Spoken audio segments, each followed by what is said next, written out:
ಇನ್ನು ಮೈಕೊರೆಯುವ ಚಳಿಯಲ್ಲೂ ಕೂಡ ರಾಜ್ಯ ರಾಜಕಾರಣದಲ್ಲಿ ಕುರ್ಚಿ ಕದನ ಹೀಟ್ ಪಡ್ಕೊಂಡಿದೆ. ಕಾಯಿಸ್ಕೋಬೇಕಲ್ವಾ ಬೆಂಕಿ ಹಚ್ಕೊಂಡ ಮೇಲೆ. ಜನವರಿ 6ರಂದು ಸಿಎಂ ಸಿದ್ದರಾಮಯ್ಯ ಸುದೀರ್ಘಾವಧಿಯ ಸಿಎಂ ಅನ್ನುವಂಥ ದಾಖಲೆಯನ್ನು ಬರೀತಾರೆ. ಇದೇ ಸಂದರ್ಭದಲ್ಲಿ ನಾಯಕತ್ವ ಬದಲಾವಣೆ ಆಗುತ್ತೆ ಅನ್ನೋ ನಿರೀಕ್ಷೆಯಲ್ಲಿ ಡಿ.ಕೆ. ಶಿವಕುಮಾರ್ ಬಣ ಇದೆ. ಆದರೆ ಸಿದ್ದರಾಮಯ್ಯನವ್ರಿಗೆ ಬಲ ತುಂಬೋಕೆ ತವರು ಜಿಲ್ಲೆಯಲ್ಲಿ ಒಂದು ಅಹಿಂದ ಕಹಳೆಯನ್ನು ಮೊಳಗಿಸ್ತಾರಂತೆ. ಏನು, ಜನವರಿ 25ಕ್ಕೆ ಅಹಿಂದ ಸಮಾವೇಶ ಮಾಡ್ತಾರಂತೆ. ಈ ಮೂಲಕ ಸಿಎಂ ಬದಲಾವಣೆ ಆಗಬಾರದು ಅನ್ನುವಂಥ ಒತ್ತಡ ಸೃಷ್ಟಿ ಅಂತಿದ್ದಾರೆ.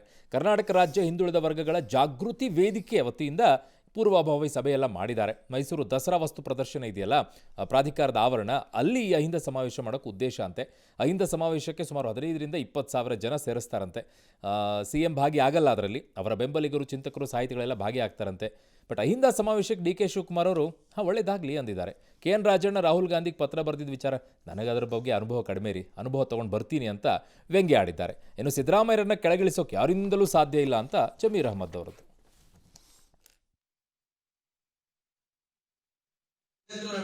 ಎರಡನೇ ಬಾರಿಗೆ ಮುಖ್ಯಮಂತ್ರಿ ಆಗಿಬಿಟ್ರು ಅಂತ ಹೇಳಿ ಕೆಲವು ಪಟ್ಟಭದ್ರ ಹಿತಾಸಕ್ತಿಗಳಿಗೆ, ಪ್ರಬಲ ಸಮುದಾಯಗಳಿಗೆ ಸಹಿಸಕ್ಕೆ ಆಗಲ್ಲ. ಏನಾರ ಮಾಡಿ ಸಿದ್ದರಾಮಯ್ಯನವ್ರನ್ನ ಮುಖ್ಯಮಂತ್ರಿ ಹುದ್ದೆಯಿಂದ ಕಿದಾಕ್ಸ್ಬಿಡ್ಬೇಕು, ಇಳಿಸ್ಬಿಡ್ಬೇಕು. ಅವ್ರು ಇಳಿಸ್ಬಿಟ್ರೆ ಈ ಇಂಥ ಸಮುದಾಯಗಳ ಶಕ್ತಿ ಕುಂದುತ್ತೆ. ಸಿದ್ದರಾಮಯ್ಯನವರಿಂದ ಬೇರೆ ರಾಜಕೀಯ ಪಕ್ಷಗಳಿಗೆ ಎಷ್ಟು ಅನುಕೂಲ ಆಗಿದೆ, ಏನೆಲ್ಲ ಆಯ್ತು ಅನ್ನೋದ್ರ ಬಗ್ಗೆ ಚರ್ಚೆ ಆಗ್ತದೆ. ಈ ಎಲ್ಲ ಸಮಾವೇಶ ಮಾಡೋದಕ್ಕೆ many say that this is a show of strength. Many say this is a show of strength.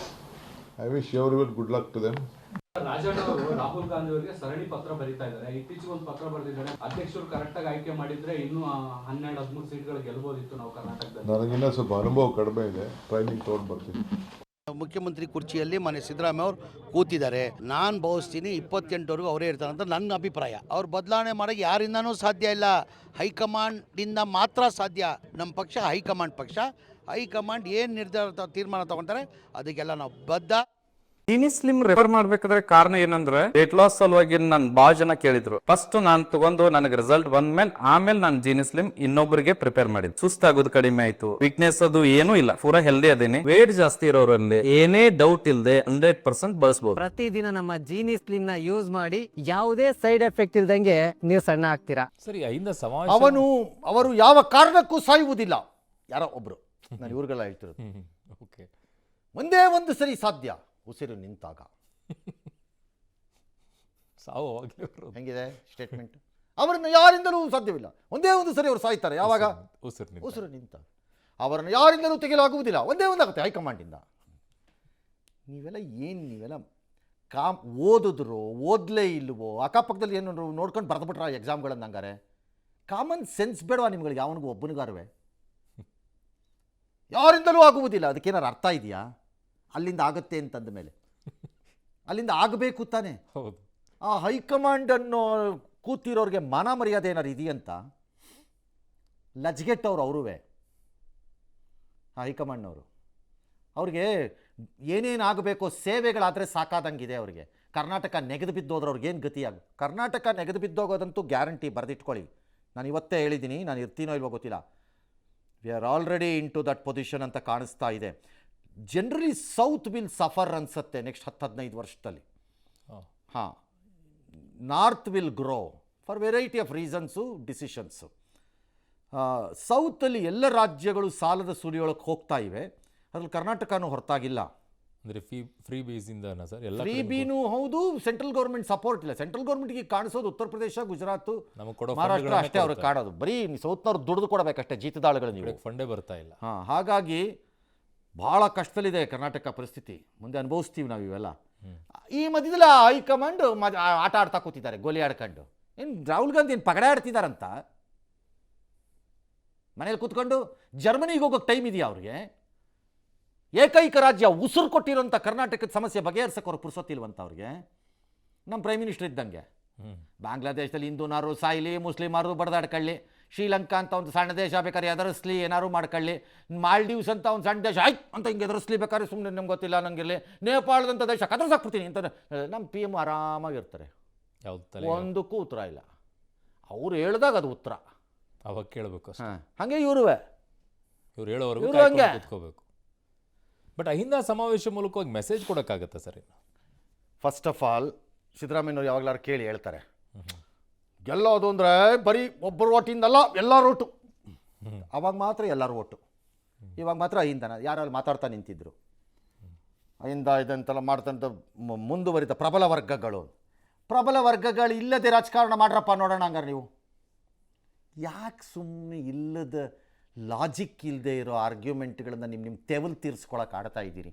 ಸಮಾವೇಶ ಮಾಡೋದು ಬಿಡೋದು ತಪ್ಪು ಅಂತ ನಾನು ಹೇಳ್ತಾ ಇಲ್ಲ, ಅದನ್ನು ನಿಮಗೆ ಬಿಟ್ಟಿದ್ದು. ಬಟ್ ಇದೊಂದರಿಂದ ಅದಕ್ಕೆ ಒಕ್ಕಲಿಗರು ಮಾಡ್ಕೋಬೋದು ಸಮಾವೇಶ, ಮಾಡಬಹುದು. ಅವ್ರೇನು ಮಾಡೋಕ್ಕಾಗಲ್ಲ ಅಂತ ಇದೆಯಾ? ಇದಕ್ಕಿಂತಲೂ ದೊಡ್ಡ ಶಕ್ತಿ, ಇದಕ್ಕಿಂತ ದೊಡ್ಡ ಶಕ್ತಿನೇ ಅವರು ತೋರಿಸ್ಬೋದು ಹಂಗಾರೆ. ಎಸ್. ಕರ್ನಾಟಕಕ್ಕೆ ಹೇಳಿ ಬಂದಿದ್ದೇನ್ರಿ ನೀವುಗಳು ಲಜ್ಗೆಟ್ಟವ್ರುಗಳು ಕಾಂಗ್ರೆಸ್ನವರು? ಏನು ಹೇಳಿ ಬಂದ್ರಿ? ಭ್ರಷ್ಟಾಚಾರ 40%, 50% ಹೋದ್ರಿ, ಇಲ್ಲಿ 100% ಹೋಗಿದ್ದೀರಿ, ಅನುಮಾನನೇ ಇಲ್ಲ. ಬಂದು ನನ್ನ ಹತ್ರ ಗೋಳಾಡ್ತಾರೆ, ಕಣ್ಣೀರು ಹಾಕ್ತಾರೆ ಪಾಪ ಜನ ಕೆಲವರೆಲ್ಲ ನನ್ನ ಹತ್ರ. ಸಾಧ್ಯನೇ ಇಲ್ಲ ಇಲ್ಲಿ ಬದುಕಕ್ಕೆ ಅಂತ ಕಣ್ಣೀರು ಗೋಳಾಡ್ತಾರೆ ಒಂದೇ ಸಮ.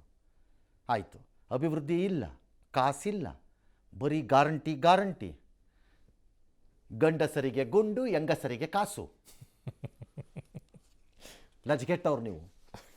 ಗಾಂಧಿ ಹೆಸರು ಹೇಳ್ಕೊಂಡು ಹೋಗೋವಂಥ ಪಕ್ಷ ಅಂತೆ, ಮರ್ಯಾದೆ ಇಲ್ಲದೆ ಇದ್ದವ್ರು. ನೀವೇನಾದ್ರು ಮಾಡ್ಕೊಳ್ಳಿ, ನಿಮ್ದು ಅಹಿಂದ ನೀವೇನಾದ್ರು ಮಾಡ್ಕೊಳ್ಳಿ, but you can't go and attack. ಕರ್ನಾಟಕದ ಪಾಲಿಟಿಕ್ಸು ವೆರಿ ಕ್ರಿಟಿಕಲ್, ಅದು ಭಾಳ ವಿಚಿತ್ರವಾಗಿದೆ. ಅದು ಎಸ್. ಯಾರನ್ನು ಇಗ್ನೋರ್ ಮಾಡದೇ ಇರೋ ಸ್ಟೇಜ್ ಇದೆ ಅದು. ಲಿಂಗಾಯತರು ಒಕ್ಕಲಿಗರನ್ನ ಎದುರಾಕೊಂಡು ಕಾಂಗ್ರೆಸ್ ಗೆಲ್ಲತ್ತಂತ, ಅದೇ ರೀತಿ ಕಾಂಗ್ರೆಸ್ಸು ಅಹಿಂದನ ಎದುರಾಕೊಂಡು ಗೆಲ್ಲಲ್ಲ. ಅಂದರೆ you have to work with all of them. ಎಲ್ಲರ ಜೊತೆಗೆ ಹೋಗ್ಬೇಕು. ಹಾಂ, ಏನು ಕಡ್ದು ಕೊಮಟೆ ಹಾಕಿರೋದು ಕಾಂಗ್ರೆಸ್ನವರು? 135 ಜನ ಬಂದಿದೆ ಅಂತ ಬುರ್ರ ಬಿಟ್ಕೊಂಡು ನಿಂತಿದ್ದೀರಿ, ಅದೇ ಉಪ್ಪಿಸ್ಕೊಂಡು ನೀವು. Shall I tell you what? ನಿಮಗೆ 135 ಬಂದಿದ್ದು ನಿಮ್ಮ ಶಕ್ತಿಯಿಂದ ಅಲ್ಲ. ಈಗ ಇವತ್ತು ಹೇಳ್ತೀನಿ, ಬೇಕಾದ್ರೆ ನಾನು ಅದನ್ನು ಬೆಟ್ಸ್ ಕಟ್ಬಿಡ್ತೀನಿ. ನಿಮ್ಗೆ 135 ಬಂದಿರೋದು ನಿಮ್ಮ ಶಕ್ತಿಯಿಂದ ಅಲ್ಲ. ನಿಮಗೆ 135 ಬಂದಿದ್ದು ಅಟ್ಲೀಸ್ಟ್ 15ರಿಂದ 20 ಕ್ಷೇತ್ರದಲ್ಲಿ BJP ಅವ್ರು JDS ಕೆಡಬೋದ್ರು, JDS BJP ಅವ್ರನ್ನ ಕೆಡಬೋದ್ರು. ಎಸ್. ನೀವುಗೆಲ್ಲ ಸೀಟ್ಗಳಲ್ಲ ಅವು, 15-20 ಸೀಟ್ಗಳು ಅಲ್ಲೇ ಹೊರಟು. ನೀವುಗೆಲ್ಲ ಸೀಟ್ ಅದಲ್ಲ, ಅದು ಮೈನಸ್ ಆಗಿದ್ದಿದ್ರೆ you would have come back to 115. 115 ಕೂತಿದ್ದಿದ್ರೆ ಬಂದು ಇಷ್ಟೊತ್ತಿಗೆ ನಿಮ್ಮ ಸರ್ಕಾರ ಇರ್ತಿರ್ಲಿಲ್ಲ. ಯಾಕಂದ್ರೆ ಅವ್ರು ಇದಾರಲ್ಲ ಫ್ಯಾಕ್ಟ್ರಿ ಮ್ಯಾನೇಜರ್ಗಳು, ಆ ಫ್ಯಾಕ್ಟ್ರಿ ಮ್ಯಾನೇಜರ್ಗಳು ಟಾಪಲ್ಲಿ ಇದಾರಲ್ಲ, ಸೂಪರ್ಡೆಂಟ್ಗಳು, ಆಪರೇಷನ್ ಮ್ಯಾನೇಜರ್ಗಳು, ಡಾಕ್ಟರ್ಗಳು, ಸರ್ಜನ್ಗಳು. ಆ ಸರ್ಜನ್ಗಳು ಕತ್ರಿನೇ ಇಲ್ಲದೆ ಕತ್ತರಿಸಿ ಬಿಸಾಕ್ಬಿಡೋರು ನಿಮ್ಮನ್ನು. ನೀವು ಅಂದ್ಕೊಂಡಿರೋ ಭ್ರಮೆ ಏನು ಕಾಂಗ್ರೆಸ್ದು 135? No, that is not your number. ಲಿಂಗಾಯತರ ಒಂದು ಪಂಗಡ ಒಡೆದು ನಿಮ್ಗೆ ಓಟ್ ಹಾಕಿ, ಒಕ್ಕಲಿಗರು ನಿಮಗೆ ಓಟ್ ಹಾಕಿ, ಅಹಿಂದ ಸಪೋರ್ಟ್ ಸಿಕ್ಕಿ ಅಲ್ಲಿದ್ದೀರಿ. ಎಸ್. ಈಗ ಲಿಂಗಾಯತರು ಒಕ್ಕಲಿಗರನ್ನ ಪ್ರಬಲ ವರ್ಗ ಅಂತೇಳಿ ಎದುರಾಕ್ಬಿಟ್ಟು 135 ತೊಗೊಳಕ್ಕಾಗತ್ತಾ ನಿಮ್ಮ ಕೈಯಲ್ಲಿ? ಯಾರೇ ಮಾತಾಡೋದು ಲಾಜಿಕ್ ಇಲ್ಲದೆ? ಎಸ್. Liquor sir.